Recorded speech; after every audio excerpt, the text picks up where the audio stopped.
Roar!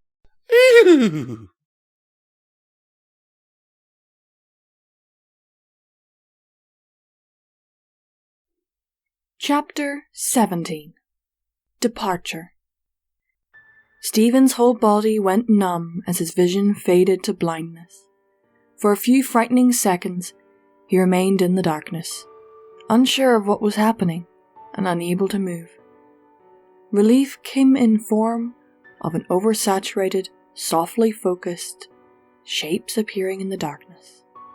Bit by bit, the shapes and definition came into focus, revealing a familiar cottage living room, decorated predominantly by homes for small animals. He was now looking forward while lying curled up on his stomach, as opposed to looking up at a ceiling while lying on his back.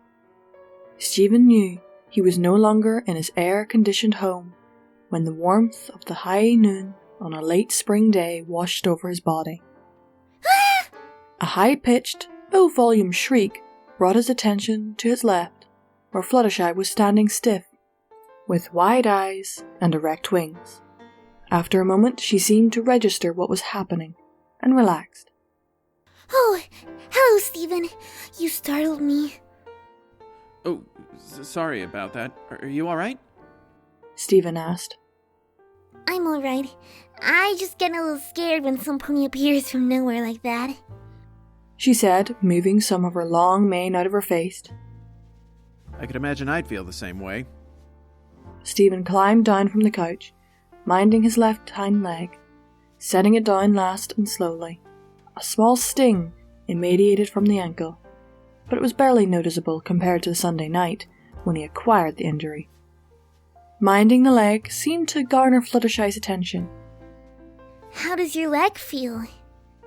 It's better, but it's not completely healed. I think I walked a lot of it off last night. Would you like your brace?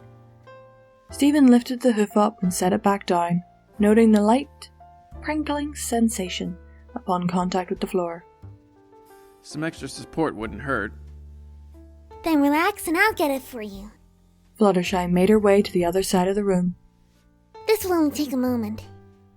Using a wing, she opened a lower cupboard and stuck her head inside. How did your investigation go? Fluttershy came out of the cupboard with a brace on her mouth and walked over to Stephen. After passing it to him, he sat up on the couch and tried to put it on. The investigation didn't go well at all. We got a Canterlot and found out that all the statues we were looking for have been stolen. Any idea who did it? Stephen asked as he fumbled his first attempt to strap the brace on with hooves. Fluttershy shook her head. All we know is that we might be able to find out what the thief is trying to do with the artifacts. That sounds lovely, said Stephen, as fumbled with the brace again. Here, let me help. Fluttershy bent down, using her hooves. She wrapped the brace around Stephen's leg and then pulled the Velcro straps tight with her mouth. Thank you. Stephen stood back up on all fours. With the brace, the sprain was hardly noticeable. So what's the plan now? Hard knocking came from Fluttershy's door. Hey, Fluttershy! Rainbow Dash's voice called from outside. You ready to go? Fluttershy moved over to the door and opened it. Her friends were on the other side, each wearing packed saddlebags. Rainbow Dash was hovering a few feet off the ground. We've got to get moving. The train leaves in an hour. Fluttershy's ears went flat. But Stephen's here. Wouldn't it be better if I stayed here with him, where it's safe? Twilight spoke up. We have the elements of harmony in case we come across dark magic, remember? They won't work unless you're with us. Suddenly Twilight's eyes went wide and ears pointedly forward.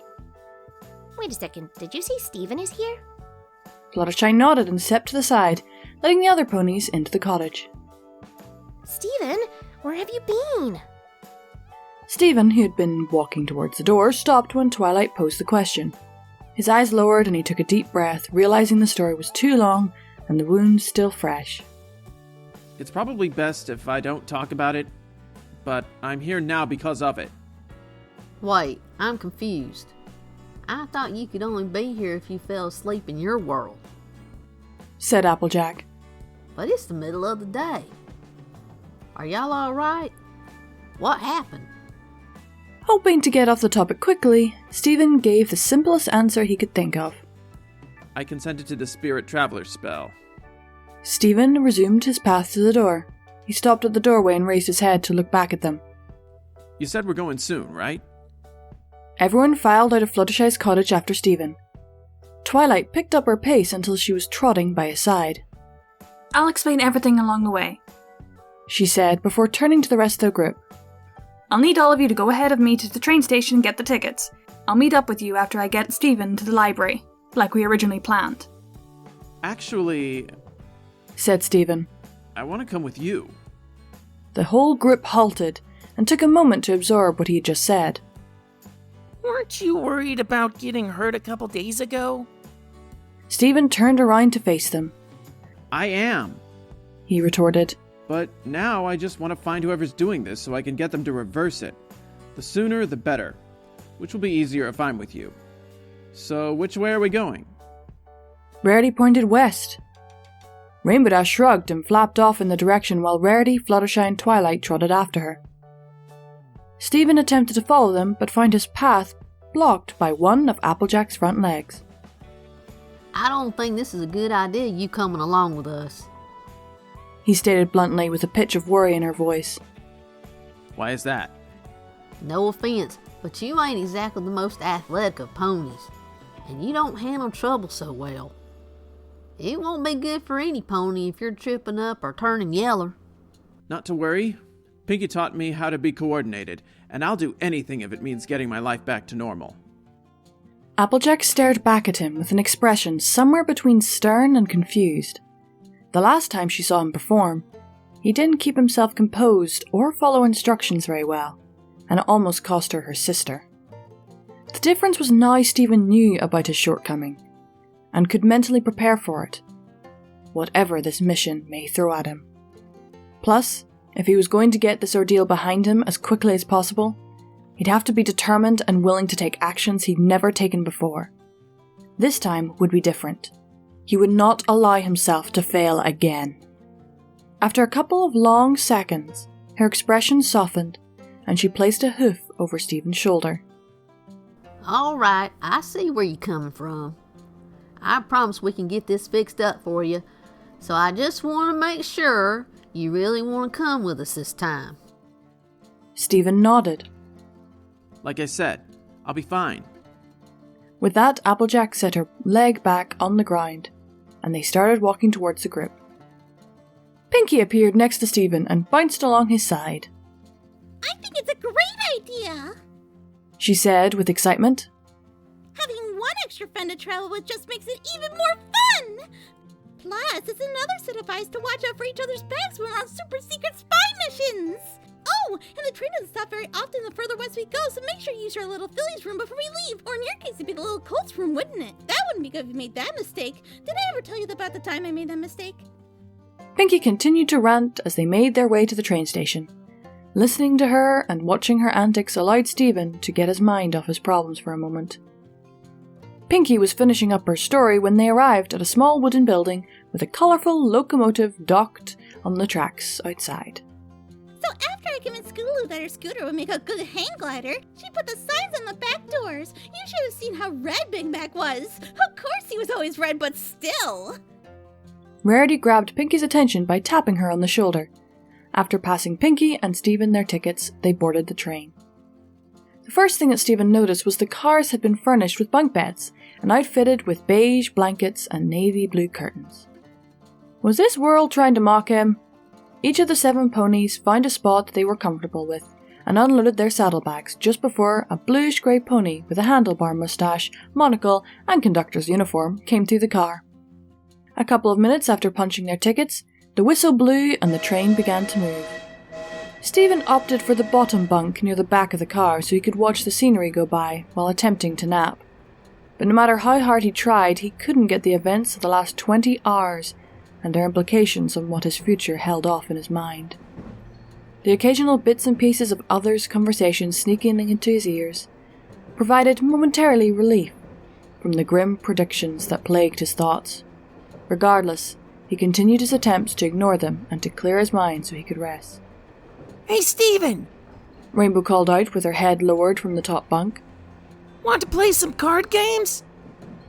Steven sighed. Not right now, Rainbow. Thanks, though. Okay, but we're not getting into Appaloosa until tomorrow morning, so let me know when you get bored. With that, she flipped herself over, dropping to the car's floor, T-shirts for someone else to play with. I should probably close that curtain. Steven thought to himself. Ultimately, he couldn't find the motivation to move. A few minutes later, the sound of a hoof knocking against the car's wooden interior brought Steven's attention up. He cracked his neck around to see Applejack by the side of his bed. Hey there, buddy. She said with a sincere tone. You ready to talk about it? Steven turned his head around and looked out the window. What do you mean? He responded quietly. You ain't fooling me, Sugar Cube. You've looked lower than a rock in the mirror pond since you showed up. Why don't you tell me why? Steven remained silent. After a moment, Applejack continued. This whole thing did a number on you back home, didn't it? Is that why you're suddenly so serious about coming with us? Steven took a deep breath and locked his eyes shut so nothing could escape. Yes, He forced out. but I've discovered that I have trouble controlling my temper when I'm exhausted like this. So it's best if I just sit here and try to rest up right now.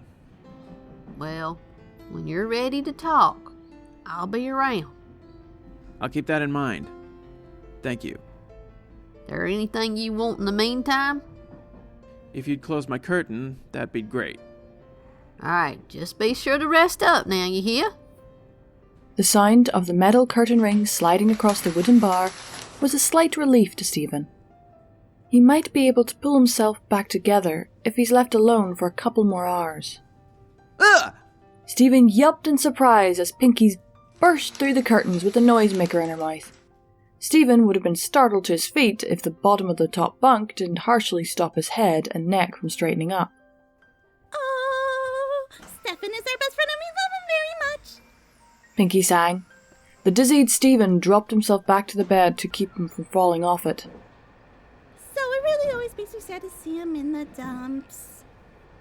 Steven's vision fogged up and his mind clouded as Pinky continued her impromptu song and dance. Once his ears stopped ringing and the cabin stopped spinning, there would be punishment for this assault of unwanted cheering. But he caught himself before those thoughts got much further. Reprimanding Pinky was not an option. He'd already snapped on someone once today, and nothing good came of it. Even if Damien had whatever he got coming to him for years, these ponies had been nothing but kind to him, and were going out of their way to help him. Even now, Pinky was only trying to cheer him up, in the way she knew best. There's no need to wear a frown. Your friends are here to cheer you up. Pinky disappeared behind the curtain again and came back holding a large lollipop out to him. So put on a big smile and your day won't seem so rough. Not wishing to seem rude, Steven gave Pinky the best smile he could muster and accepted the gift. I appreciate the effort, Pinky. I really do. Steven unwrapped the candy and placed it in his mouth. Its sweet taste brought a little comfort.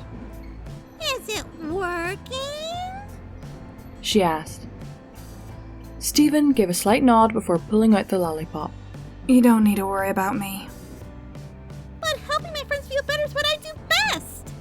Pinky hopped and sat next to Steven. Steven pulled the lollipop back in his mouth and thought for a moment. He wanted to rest, but all he could do is think about everything that was going wrong, which made him feel even worse. Perhaps obliging Pinky would help get his mind off things and allow him to rest more later. Giving his mind a quick scan, he found something to talk about and removed the lollipop. Maybe I'll feel better if I know where we're going and what we're doing.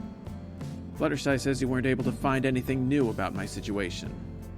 The smile remained on Pinky's face as she shook her head and Twilight approached the bunk. What's going on over here? Asked Twilight.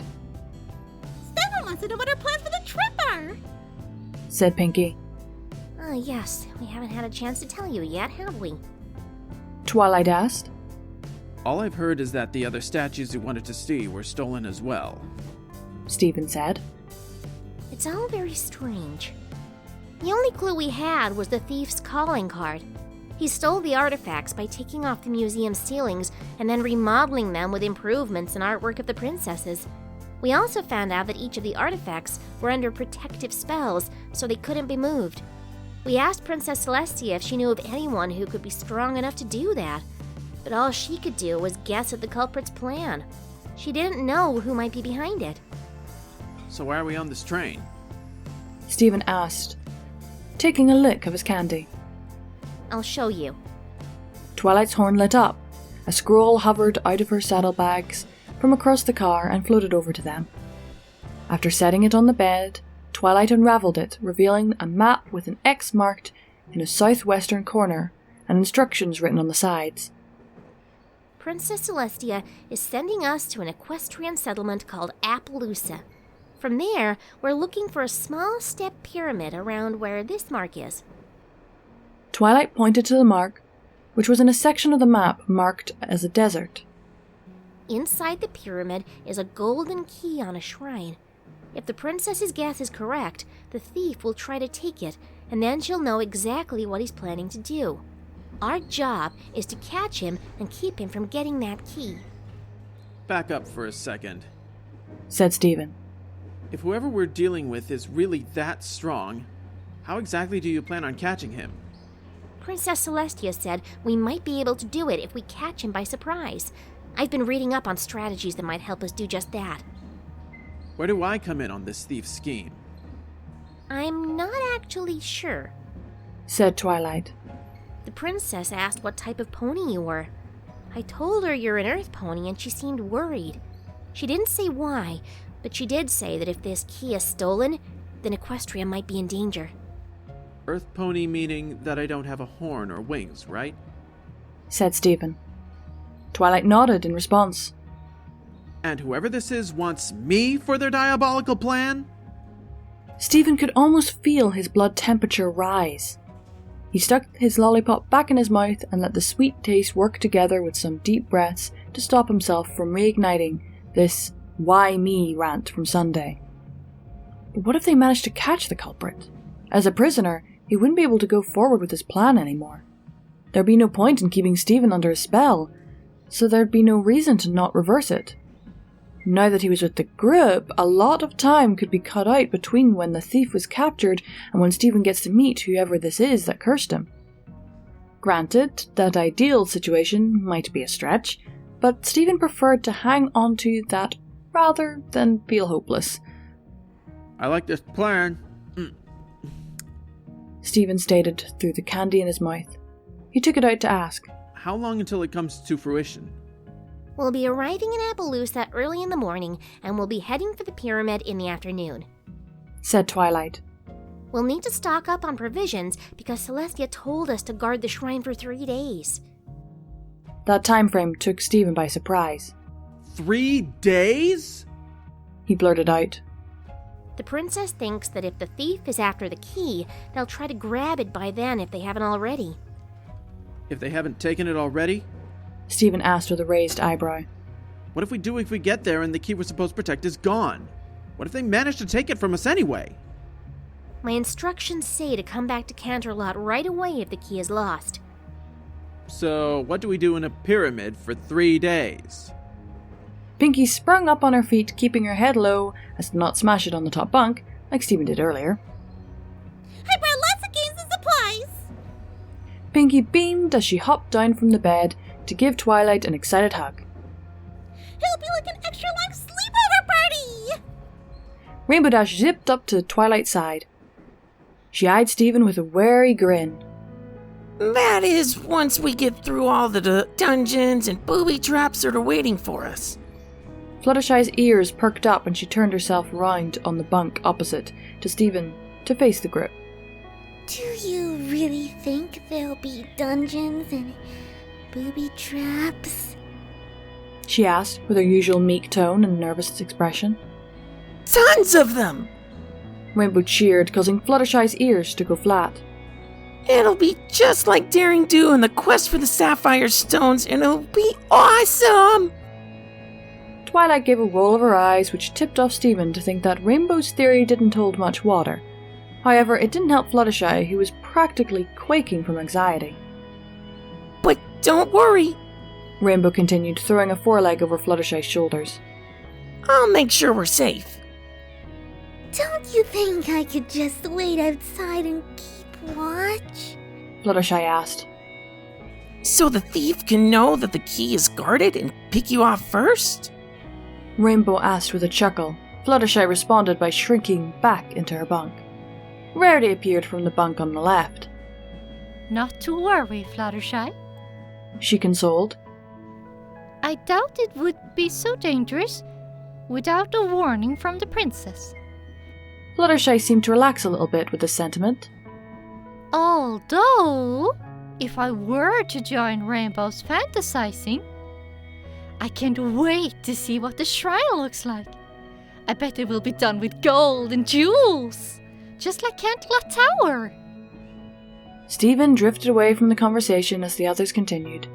With a plan being outlined, Stephen became slightly optimistic about what his future might hold. The quicker this was over, the easier things might be to put back together once he was back to Earth. Although he wasn't sure yet on how he would do that. But at least he could envision a light at the end of the tunnel. Now that was an end was in sight. Stephen turned back towards the window and began plotting how he would put himself back together once it was all over. The train ride was long and boring. Stephen phased in and out of napping every few hours. While fully awake, he conversed with the group, or played a game with Pinky or Rainbow. A dinner of mixed vegetables, fruit salad, apple cider, and a flour sandwich was served later in the day. Stephen wasn't certain he'd liked the idea of eating flowers, but encouragement from Rarity convinced him to try it. Perhaps it was because he now had a pony tongue, but it certainly wasn't a bad-tasting sandwich. Pinky, of course, brought desserts for everyone. The large equestrian moon climbed into the sky and illuminated the wide plains the train was running across in the soft blue glow as the scenery gradually changed to a sandy desert. One by one, the other ponies drifted off to sleep. Stephen took this time to get a perfectly long and clear-minded rest.